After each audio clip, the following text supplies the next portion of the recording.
Camera ഒഴികെയുള്ള എല്ലാ മേഖലകളും ഒറ്റയ്ക്ക് കൈകാര്യം ചെയ്ത ബഹുമുഖ പ്രതിഭയായ താങ്കൾക്ക് ഇതിന് മാത്രം എന്ത് കഴിവാണ് അല്ലെങ്കിൽ എന്ത് വിദ്യാഭ്യാസമാണുള്ളത്? ഞാൻ പ്രീ ഡിഗ്രി 4th ഗ്രൂപ്പ് ആയിരുന്നു. Degree English main, MA Hindi, research just അതിൻ്റെ സബ്മിറ്റ് ചെയ്യാനുണ്ട് ഹിന്ദിയിൽ. പിന്നെ MSc, അതേപോലെ MSc സൈക്കോളജി, പിന്നെ LLB, ടൈപ്പ് റൈറ്റിംഗ്, സ്റ്റെനോഗ്രാഫി, അതോടൊപ്പം തന്നെ computer hardware, software, web designing, programming, പിന്നെ ഡിപ്ലോമ ഇൻ ജർമ്മൻ ലാംഗ്വേജ്. പലപ്പോഴും പഠിക്കുന്ന സമയത്ത് തന്നെ അതേപോലെ തന്നെ English Hindi translation course, diploma in astrology. പഠിക്കുന്ന സമയത്ത് ഒരേ സമയം തന്നെ 3-4 കാര്യങ്ങൾ ഞാൻ ഒരുമിച്ച് ചെയ്തിരുന്നു. പിന്നെ സംഗീതത്തിലാണെങ്കിൽ പുല്ലാങ്കുഴലാണ് നമ്മളുടെ ഫേവറേറ്റ്. ഓക്കെ. സാറിനപ്പോൾ ഈ സൈക്കോളജി സാറിൻ്റെ ഗാനരംഗങ്ങളിൽ എത്രത്തോളം ഉപകാരപ്പെട്ടിട്ടുണ്ട്? ഗാനരംഗം എന്ന് മാത്രമല്ല, മൊത്തമായി ഞാൻ സൈക്കോളജിയെ പരമാവധി ഉപയോഗിച്ചെന്നുള്ളതാണ് സത്യം. അതായത് സൈക്കോളജിയിൽ വരുന്ന ഒരു വിങ്ങാണ് ഇൻഡസ്ട്രിയൽ സൈക്കോളജി. ദാറ്റ് ഈസ് ഒരു ബിസിനസ്സുമായി ബന്ധപ്പെട്ടതാണ് ഈ ഇൻഡസ്ട്രിയൽ സൈക്കോളജി. അപ്പോൾ നമ്മുടെ കയ്യിൽ ഒരു മെറ്റീരിയൽ ഉണ്ട്, അത് മറ്റുള്ളവർ വാങ്ങണമെങ്കിൽ കസ്റ്റമേഴ്സിനെ നമ്മൾ അട്രാക്ട് ചെയ്യാൻ നമ്മൾ യൂസ് ചെയ്യുന്ന ഇൻഡസ്ട്രിയൽ സൈക്കോളജി പല മെത്തേഡ്സ്. അതിൻ്റെ സൈഡാണ് നമ്മൾ ഈ അഡ്വർടൈസ്മെന്റ് എല്ലാം യൂസ് ചെയ്യുന്നത് ഇൻഡസ്ട്രിയൽ സൈക്കോളജിയാണ്. അപ്പോൾ എന്നെത്തോളം നമ്മുടെ കയ്യിൽ അധികം അഡ്വർടൈസ്മെന്റ് ആയിട്ട് നല്ല പൈസ പാട്ടുമായിരുന്നു, പൈസ നമ്മുടെ കയ്യിലുണ്ടായില്ല. അപ്പോൾ ആകെയുള്ള നമ്മുടെ ആളുകൾ കയ്യെടുക്കുക എന്നത് ഒറ്റ ഐഡിയ മാത്രമാണ് നമ്മുടെ മുന്നിലുണ്ടായിരുന്നത്. അപ്പോൾ തീർച്ചയായിട്ടും ഞാൻ ലിറിക്സിന്റെ സമയത്തെ ഓരോ ഒറ്റയടിക്കാൻ ജനങ്ങൾക്ക് ക്യാച്ച് ചെയ്യാൻ സാധിക്കണം. പെട്ടെന്ന് ക്യാച്ച് ചെയ്തിട്ട് നമുക്ക് അവരെ കയ്യിലെടുക്കാൻ സാധിക്കണം. ആ രീതിയിലുള്ള സോങ്സ് അതിൽ ഞാൻ ഉപയോഗിച്ചൊരു മെത്തേഡാണ് പരമാവധി സാഹിത്യം കുറയ്ക്കുക എന്നുള്ളൊരു തിയറിയായിരുന്നു ഞാൻ വിചാരിച്ചിരുന്നത്. പരമാവധി സാഹിത്യം കുറച്ചു ആളുകൾക്ക്. അപ്പോൾ ഞാൻ മനസ്സിലാക്കുന്ന വെച്ചാൽ ചെറിയ കുട്ടികൾക്ക് പോലും എൻ്റെ ഏത് സോങ് പെട്ടെന്ന് ബൈഹാർട്ടാക്കാനും, ചെറിയ കുട്ടികൾക്കായാലും വലിയ ആളുകൾക്കായാലും അതിൻ്റെ അർത്ഥം മനസ്സിലാക്കാൻ സാധിക്കും. ഇതൊക്കെയാണ് ഞാൻ കണ്ടൊരു ഗുണം. അതേപോലെ തന്നെ വെരി ഫസ്റ്റ് ലൈൻ തന്നെ ആളുകളെ പെട്ടെന്ന് കയറ്റിക്കും. അപ്പോൾ രാത്രി ശിവരാത്രി, ഇനി എന്നും ശിവരാത്രി, ഇതുപോലുള്ള കാര്യങ്ങളിൽ ഒറ്റ ഇതിൽ തന്നെ ആളുകളെ എത്തിക്കാം. അതേപോലെ തന്നെ ഒരു മമ്മ മായാവി പാട്ടിലൊക്കെ വന്ന ഒരു 2 ലൈൻസ്, സൺഡേ മാത്രം വർക്കിൻ്റെ, മറ്റ് എല്ലാ ദിവസവും ഹോളിഡേ എന്നുള്ളൊരു ലൈന്, അതൊക്കെ കേട്ടിട്ടുണ്ട്. എന്നെ എത്രയോ പേര് എന്നോട് പലരും പറയണ്ടായി, സന്തോഷ് സാർ ഇത് ശരിക്കും എല്ലാ ഞായറാഴ്ച ഞങ്ങളുടെ മനസ്സിൽ വരുന്ന ഒരു കാര്യമാണ്. ഞായറാഴ്ച മാത്രം വർക്കിൻ്റെ ആവുകയും ബാക്കിയുള്ള ദിവസമൊക്കെ ഹോളിഡേ ആയിരുന്നെങ്കിൽ എത്ര നന്നായിരുന്നു എന്ന് ഇങ്ങനെ ആലോചിക്കും. അപ്പൊ സാറിന്റെ ഈ മമ്മ മായാവി ഞാൻ ഇടയ്ക്ക് കേൾക്കും. ആ ലൈന് കേൾക്കുമ്പോൾ എനിക്ക് എന്തോ ഒരു സുഖം തോന്നും എന്നൊക്കെ വരും. അപ്പൊ ഞാൻ ആലോചിക്കുന്നു നമ്മുടെ സൈക്കോളജി തീർച്ചയായിട്ടും കൃഷ്ണ കൃഷ്ണ കുഞ്ഞി കൃഷ്ണ ബാലനല്ലേ നിരാധേ കൃഷ്ണ.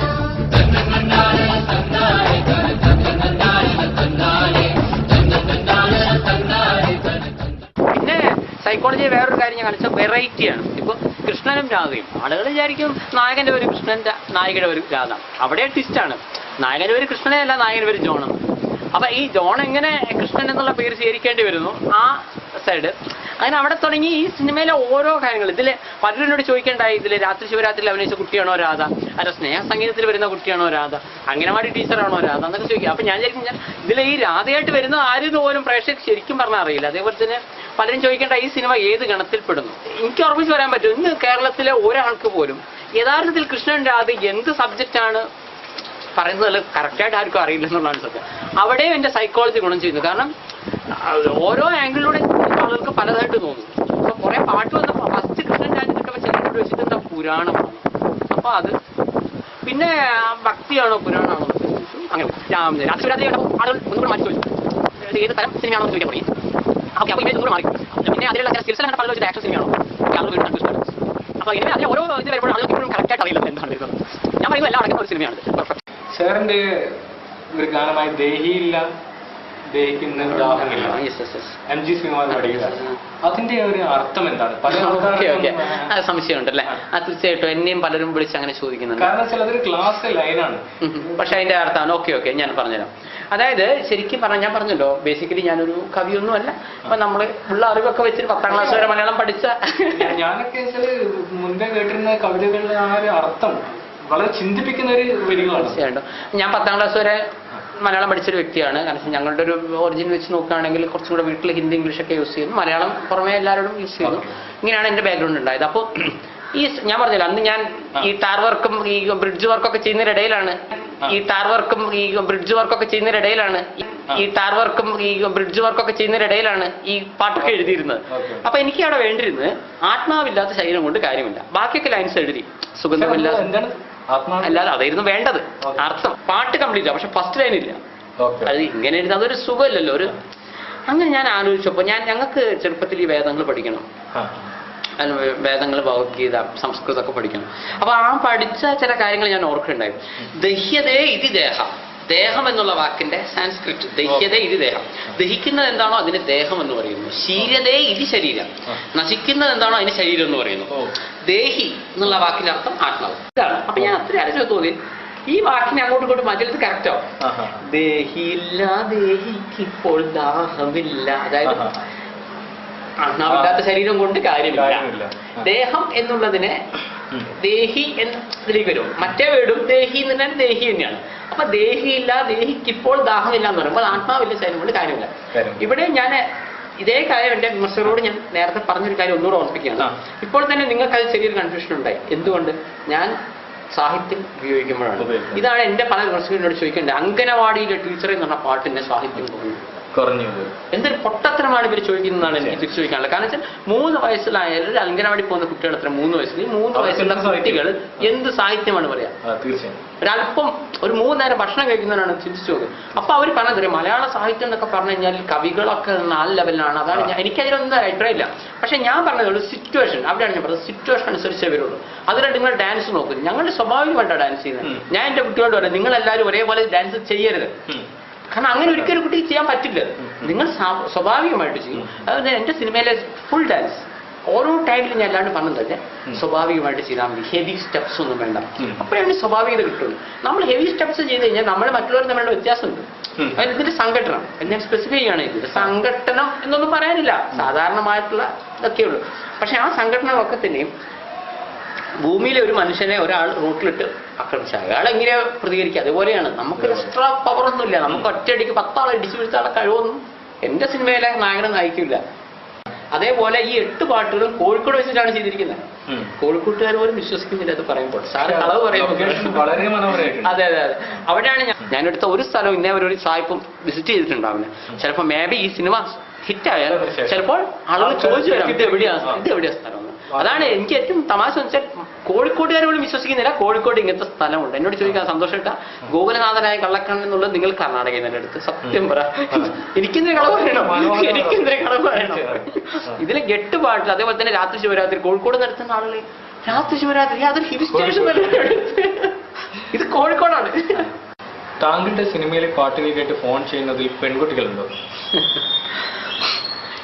യഥാർത്ഥത്തിൽ രാത്രി ശിവരാത്രി അംഗനവാടിയിലെ ടീച്ചറെ 2 ഗാനങ്ങൾ ഇപ്പോൾ 2 മാസമായിട്ട് യൂട്യൂബിലുണ്ട്. അത് വന്നതിന് ശേഷം ശരിക്കും പറഞ്ഞാൽ ഒരു അപൂർവമായി വിളിക്കുന്ന പെൺകുട്ടികളെ ഉണ്ടായിരുന്നുള്ളൂ. 10-15 ഇത്രയും കാലമായിട്ട് വിളിച്ചിട്ടുണ്ടാവും. അത്രയും പറയാനുള്ളൂ. അതിൽ തന്നെ കുറച്ച് പേര് വിമർശിച്ച് വിളിച്ചിരുന്നു. ചില ആളുകൾ എനിക്ക് ആ പാട്ട് മൊത്തം പാടി തന്നിരുന്നു. സാർ നല്ല രസമായിട്ടുണ്ട്. പക്ഷേ ഇപ്പൊ പുതുതായിട്ട് വന്ന 5 വീഡിയോയിൽ ഈ ഗോകുലനാഥനായ കള്ളക്കണ്ണൻ ഞാൻ മനസ്സിലാക്കിയതാണ്. ദേഹിയില്ല ദേഹിക്കിപ്പോൾ ദാഹമില്ല. ഈ ഗോകുലനാഥനെ കള്ളക്കണ്ണൻ എന്നുള്ളത് 2 ദിവസത്തിനിടയിൽ 20,000 ആളുകൾ വ്യൂ ചെയ്തതാണ്. അപ്പൊ ഈ ഗോകുലനാഥൻ വന്നതിന് ശേഷം ശരിക്കും പറഞ്ഞാൽ ഒരുപാട് പെൺകുട്ടികൾ പിരിഞ്ഞു. ഈ സെക്കൻഡ് സെക്ഷനിൽ ഈ രാത്രി ശിവരാത്രിയെ മാറ്റി നിർത്തുകയാണെങ്കിൽ ഇപ്പൊ വന്ന ഒരു പെൺകുട്ടി പോലും ഇപ്പൊ വന്ന ഫോൺ ചെയ്തതിൽ ഒരു കുട്ടി പോലും വിമർശിച്ച് ഉണ്ടായിട്ടില്ല. ഗോകുലനാഥനായി കള്ളക്കണ്ണൻ രാധയുമായങ്ങു ചേർന്നു നിന്നേ കാളിന്തിയാറ്റി കുളിക്കുന്നേരം ഗോപികമാർ വന്നു കൂട്ടുകൂടി.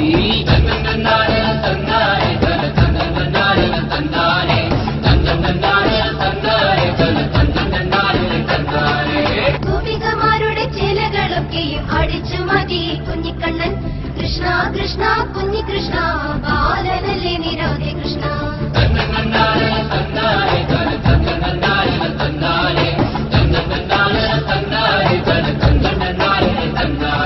ഇപ്പൊ എനിക്ക് ശരിക്കും പറഞ്ഞാൽ രാത്രി ശിവരാത്രി ഈ 2 മാസം കൊണ്ട് 25 ലക്ഷത്തോളം ആൾക്കാരാണ് കണ്ടത്. ഈ 25 ലക്ഷത്തോളം ആളുകൾ കണ്ടിട്ട് എനിക്ക് വന്ന മൊത്തം ഫോണിനേക്കാൾ കൂടുതൽ പെൺകുട്ടികളുടെ സൈഡിലാണ് ഞാൻ പറയുന്നത്. ബാക്കിയൊക്കെ ചെക്കന്മാരാണ് കൂടുതൽ വിളിക്കുന്നത്. അതിനേക്കാൾ കൂടുതൽ പെർ ഡേ എനിക്കിപ്പോൾ വരുന്നുണ്ട്.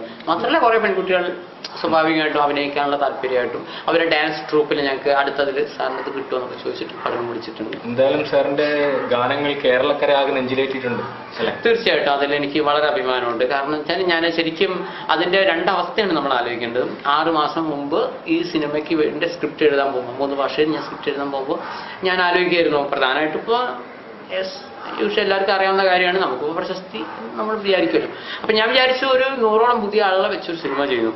അപ്പോൾ ഒരു തമിഴില് യഥാർത്ഥത്തിൽ തമിഴിൽ ഈ സിനിമ റിലീസ് ചെയ്ത് എനിക്ക് ടെൻഷൻ ഇല്ല. കാരണം വെച്ചാൽ അവിടെ ഇങ്ങനെ ഒരു ട്രെൻഡുണ്ട്. മലയാളത്തിൽ അങ്ങനെ ഒരു ട്രെൻഡില്ല. പുതിയ ആളുകളുടെ സിനിമ ഇവിടെ അങ്ങനെ എനിക്ക് തോന്നുന്നു മലയാള സിനിമ എൻ്റെ കൃഷ്ണൻ്റെ ആദ്യം ഒരു ഹിറ്റ് ആയാൽ എനിക്കൊരു അപൂർവ റെക്കോർഡ് കിട്ടും. ഇവിടെ പുതിയ ആളുകളുടെ സിനിമ ഹിറ്റ് ആയിട്ടുണ്ട്. അതിന്റെ പിന്നിൽ വളരെ എക്സ്പീരിയൻസ്ഡ് ആയിട്ടുള്ള സംവിധായകരാണ് അത് ചെയ്തിരുന്നത്. തീർച്ചയായും ഇപ്പൊ തന്നെ ഫാസിൽ സാറ്, കമൽ സാർ, അവരുടെയൊക്കെ സിനിമ സൂപ്പർ ഹിറ്റ് ആയിട്ടുണ്ട്. പുതിയ ആളുകൾ. പക്ഷെ പുതിയ ആളുകളാകുമ്പോൾ പോലും അതിലും കുറച്ചൊക്കെ അറിയപ്പെടുന്ന സാധനങ്ങൾ ഉണ്ടാവാറുണ്ട്. അതേസമയം പുതിയൊരു സംവിധായകൻ ജീവിതത്തിൽ ആയുസിൽ ആദ്യമായി ക്യാമറ കാണുന്ന കുറച്ച് ആളുകളിൽ വെച്ചിട്ട് ഒരു സിനിമ ഇവിടെ ഒരാഴ്ച ഒരു ചരിത്രം കേരള ചരിത്രത്തിലില്ല. അപ്പൊ ഈ കൃഷ്ണൻ രാജ ഹിറ്റ് ആവുകയാണ് എന്നെ സംബന്ധിച്ചോളം ഹ്യൂജ് അഡ്വാൻറ്റേജ് ആണ്. കാരണം ഒരു സിനിമ പോലും ഇന്നുവരെ കേരളത്തിൽ ചരിത്രം ഉണ്ടായിട്ടില്ല. അത് ഞാൻ പറഞ്ഞു. അപ്പൊ കിട്ടുകയാണെങ്കിൽ വലിയൊരു കിട്ടലാണ്. പോയാൽ പോട്ടെ, ഞാൻ വിചാരിച്ചു. പക്ഷെ 6 മാസത്തിന് മുമ്പ് ഞാൻ എന്ത് ചിന്തിച്ചോ നിങ്ങൾ ചിന്തിക്കേണ്ട. ഞാൻ ഇപ്പൊ 6 മാസത്തിന് ശേഷം എൻ്റെ അവസ്ഥ എന്താണ്? ഇപ്പോൾ അതിന്റെ ഓഡിയോ വീഡിയോ ഒക്കെ ഒരു തരംഗം ഉണ്ടാക്കി പോയി. ഞാൻ കേട്ടത് പല കോളേജുകളിലും സാറിന്റെ പാട്ടുകൾ പാടുന്നുണ്ട്, ഗാനമേളകളിൽ. തീർച്ചയായിട്ടും ഈ കോളേജുകളിൽ മാത്രമല്ല, ഇപ്പോ പല റിയാലിറ്റി ഷോയിലും കൃഷ്ണനാഥ് റിലീസ് ആയിട്ടില്ല. അപ്പോഴേക്ക് എന്നെ എത്രയോ പേര്, ഞാൻ പറഞ്ഞാൽ റിയാലിറ്റി ഷോകളിൽ പല പാട്ടുകൾ വരാറുണ്ട്. അതേസമയം അതൊക്കെ ഇറങ്ങിയ പാട്ടുകളല്ലേ. നിങ്ങൾ ചിന്തിച്ചു നോക്കൂ, ഇത് ചരിത്രത്തിൽ ആദ്യമാണ് ഒരു ഇറങ്ങുന്നതിന് മുമ്പ് വരുന്നത്. അപ്പൊ അതിലും എനിക്ക് അഭിമാനിക്കാനുള്ള ഒരു വകയുണ്ട്. പിന്നെ ബാക്കിയുള്ള ഞാൻ പറഞ്ഞു ഇനിയിപ്പോൾ മമ്മമ്മ മായാവി എന്നുള്ള സോങ്ങാണ്. അപ്പോൾ രാത്രി ശിവരാത്രിയുടെ റെക്കോർഡ് ഗോകുലനാഥൻ തകർക്കും എന്നുള്ളതാണ് എനിക്ക് യൂട്യൂബിൽ നിന്ന് കിട്ടുന്ന റിപ്പോർട്ടുകൾ. കാരണം അവർക്ക് കുറേ കൂടെ ഇത് കിട്ടും. കാരണം ഇനീഷ്യൽ വെച്ച് നോക്കുകയാണെങ്കിൽ കിട്ടും. പിന്നെ എല്ലാ സോങ്ങിനും ഇനീഷ്യൽ കിട്ടാൻ സാധ്യതയുണ്ട്. കാരണം അപ്പോൾ സന്തോഷ് പണ്ഡിറ്റ് എന്ന് പറഞ്ഞിട്ട് ഒന്ന് ക്ലിക്ക് ചെയ്യുമ്പോൾ 4,90,000 റിസൾട്ടാണ് വരുന്നത്. നിങ്ങൾക്ക് പോയി ഇത് കണ്ട് ഓഫ് ചെയ്തിട്ട് നിങ്ങളൊന്ന് നോക്കിയാൽ നിങ്ങൾക്ക് ഞാൻ പറഞ്ഞ സത്യം ഉണ്ടോ എന്ന് മനസ്സിലാവും. അപ്പം ശരിക്കും പറഞ്ഞാലും ഇന്ത്യയിലെ തന്നെ ഏറ്റവും വലിയ സൂപ്പർ സ്റ്റാറിന്റെ പേരിൽ നിങ്ങൾ ക്ലിക്ക് ചെയ്താൽ പോലും റിസൾട്ട് കിട്ടാൻ സാധ്യതയില്ല. ഞാൻ അവരെക്കാൾ മുകളിൽ എത്തിയതൊന്നും ഞാൻ അഭിപ്രായപ്പെടുന്നില്ല. എനിവേ പ്രസിദ്ധിയോ കുപ്രസിദ്ധിയോ എന്നെ സംബന്ധിച്ചോളം ഞാൻ 2 എൻജോയ് ചെയ്യുന്നൊരു വ്യക്തി.